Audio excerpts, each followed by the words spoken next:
അതിനുശേഷം അവർ കച്ചവട താല്പര്യത്തിനായി നമ്മുടെ രാജ്യത്ത് വന്നെങ്കിലും പിന്നീട് അവർ നമ്മുടെ ഭരണ മേധാവിത്വം ഏറ്റെടുക്കുകയും നമ്മെ പല വിധത്തിൽ നമ്മുടെ രാജ്യത്തിന്റെ താല്പര്യങ്ങൾക്ക് വിരുദ്ധമായി നിന്നുകൊണ്ട് പല പ്രവർത്തനങ്ങളും നടത്തുകയും നമ്മളെ ഭരിക്കുന്ന തരത്തിലേക്ക് അവരുടെ പ്രവർത്തനങ്ങൾ കൊണ്ടുപോവുകയും ചെയ്തു.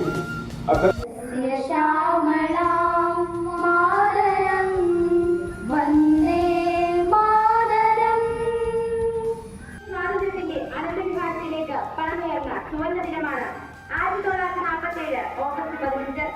വിദേശ ശക്തികളുടെ കരങ്ങളിൽ ശ്വാസം മുട്ടിക്കഴിഞ്ഞ ഭാരതം സ്വാതന്ത്ര്യത്തിന്റെ അമൃതം നുകർന്ന മഹത്തായ ദിനം. 78ാം വാർഷിക ദിനമാണ് ഇന്ന് നമ്മൾ ആഘോഷിക്കുന്നത്.